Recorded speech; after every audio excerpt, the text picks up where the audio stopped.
This is Canada, a land made up of a few big cities and lots of small towns. And today we're going to focus on those small towns and talk about their crime.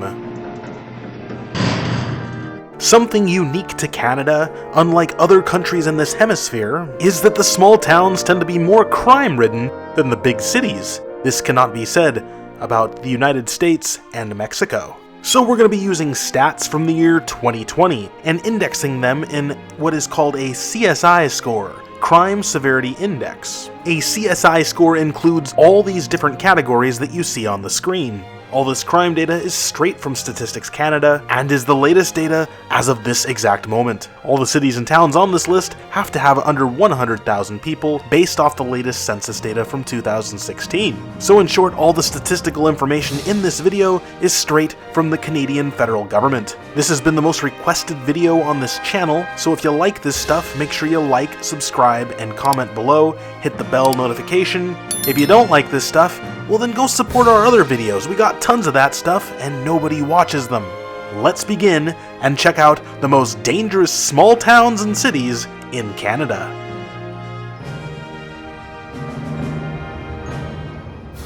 As we go into this video, it's important to remember that the most dangerous major city in Canada had a CSI score of 133. Full details of that can be seen in this other video on our channel. The average CSI score in Canada is an 82 score. And just before we get into the top 10, let's check out the cities that didn't make the top 10. In 15th was the city of Langley, BC, with a CSI score of 154.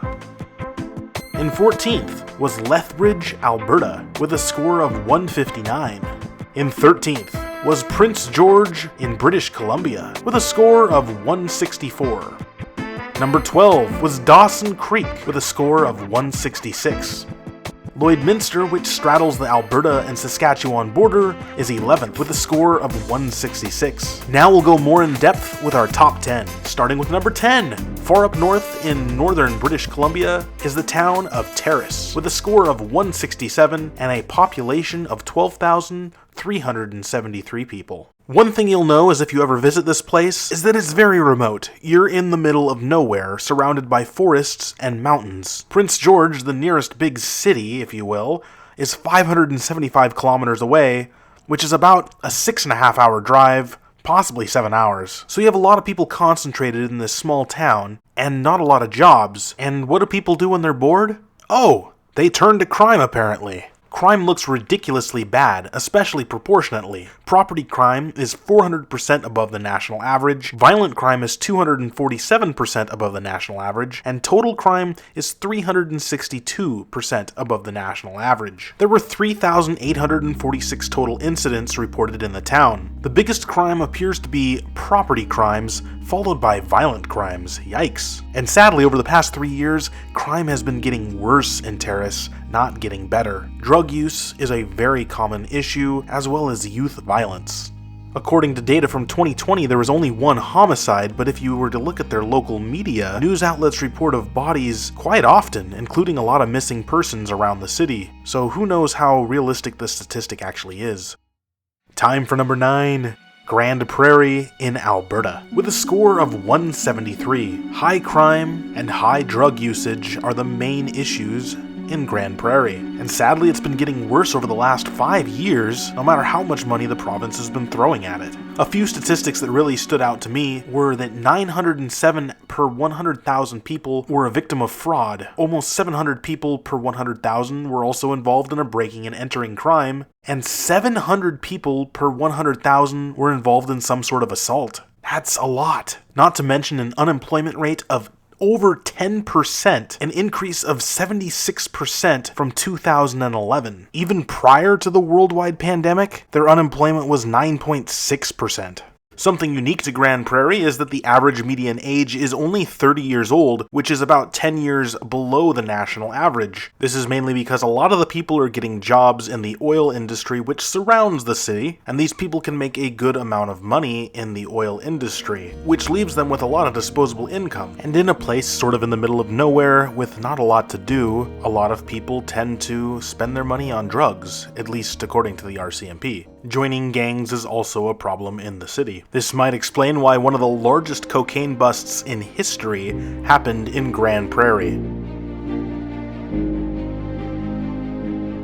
We next head to Selkirk, Manitoba, which has a CSI score of 193, and over the past 5 years has seen crime increase. Now, this town has a population of just over 10,000 people, yet they've had 2 homicides. So if we were going to make it a homicide rate, that would mean nearly 19 people out of 100,000 would be a victim to a homicide. But here's a real statistic that is quite shocking. Nearly 1,300 people per 100,000 would be a victim of an assault. Nearly 900 per 100,000 would be involved in a breaking and entering situation. These would be the core crimes in Selkirk, as well as impaired driving, so a lot of drunk drivers out there.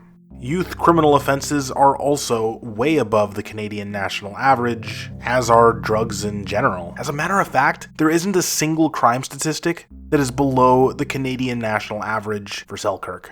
So there's a lot of work to be done in this community that's about a half an hour outside of Winnipeg, and Winnipeg's no treat either. Next.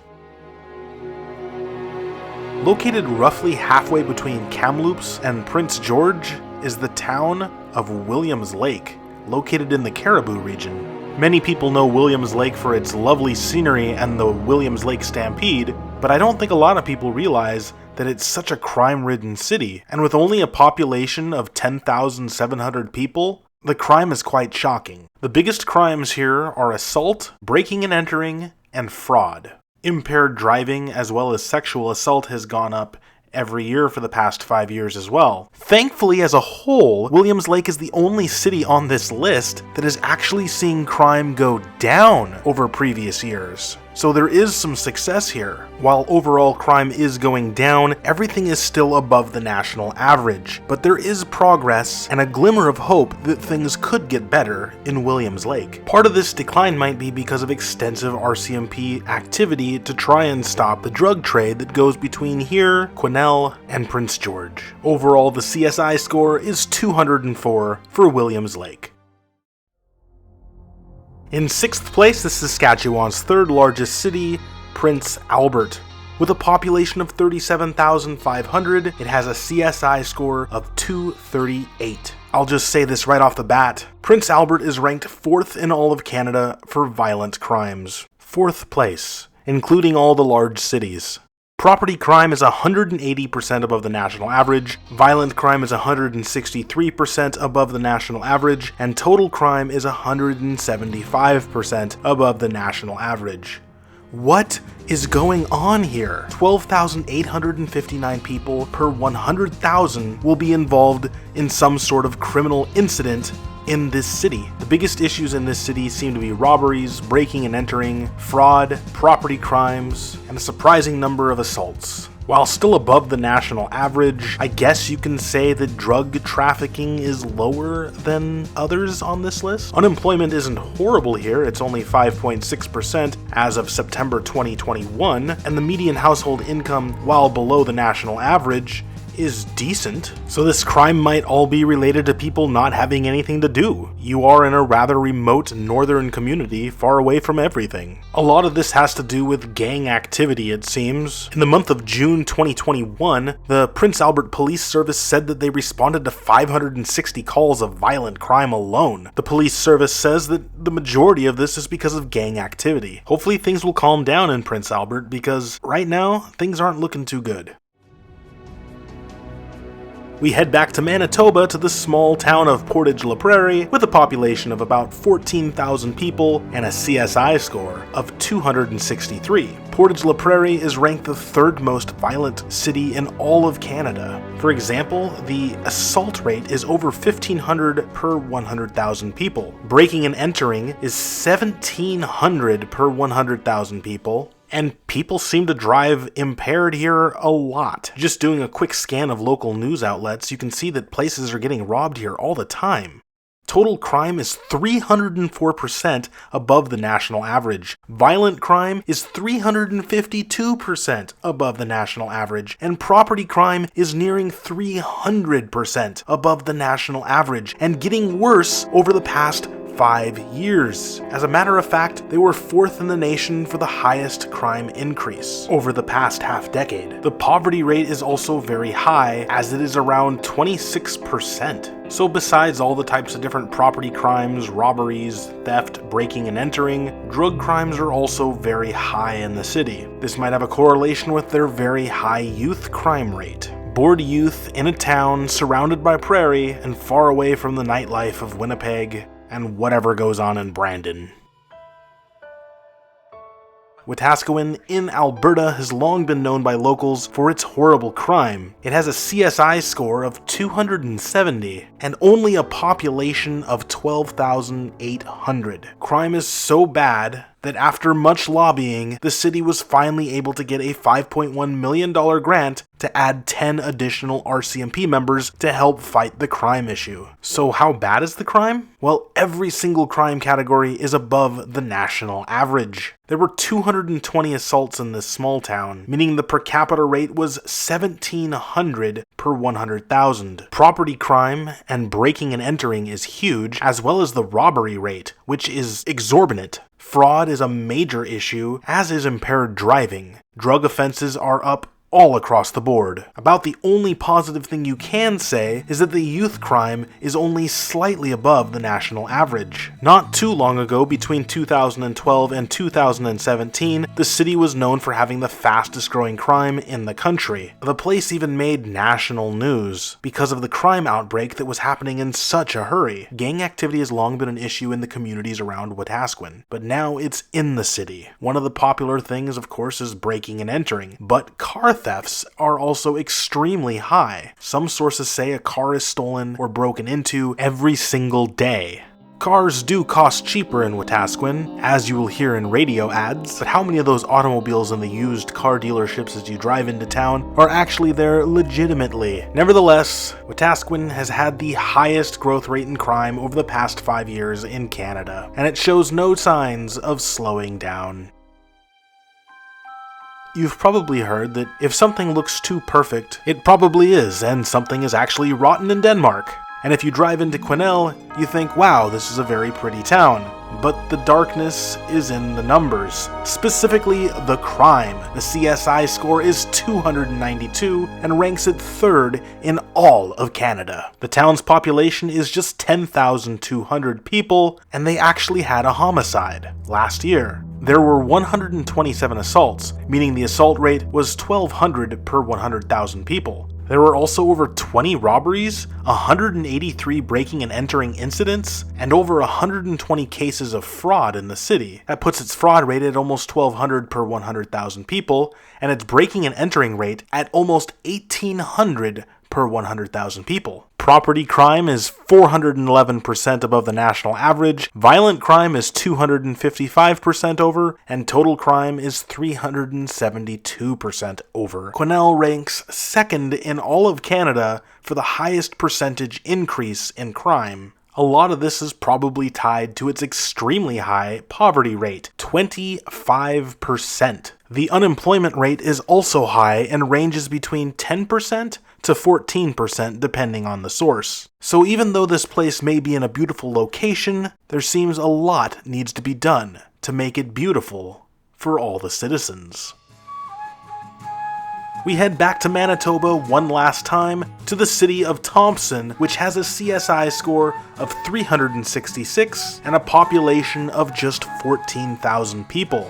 But because this is sparsely populated Manitoba, that makes it the 4th largest city in the province. This is also the most remote city on this list. It is far, far away in the northern region of Manitoba, 760 kilometers from Winnipeg, which is about 473 miles. So you're thinking, in a small town like this, how bad could it possibly be?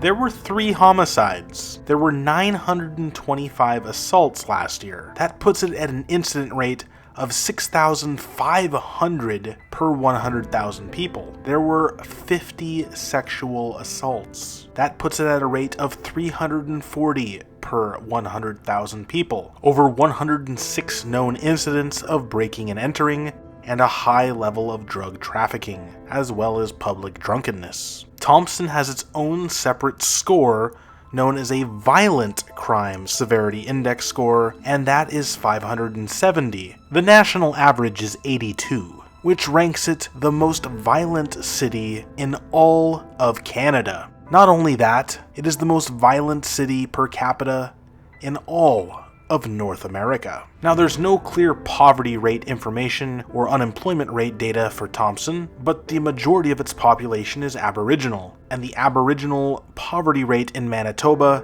is 65% as of 2019, which is down from the 76% in 2011. So it might be safe to say that a lot of Thompson's woes are tied to unemployment and poverty rate. There's also a lot of homelessness. And before we go to the next place on this list, you might want to hear this.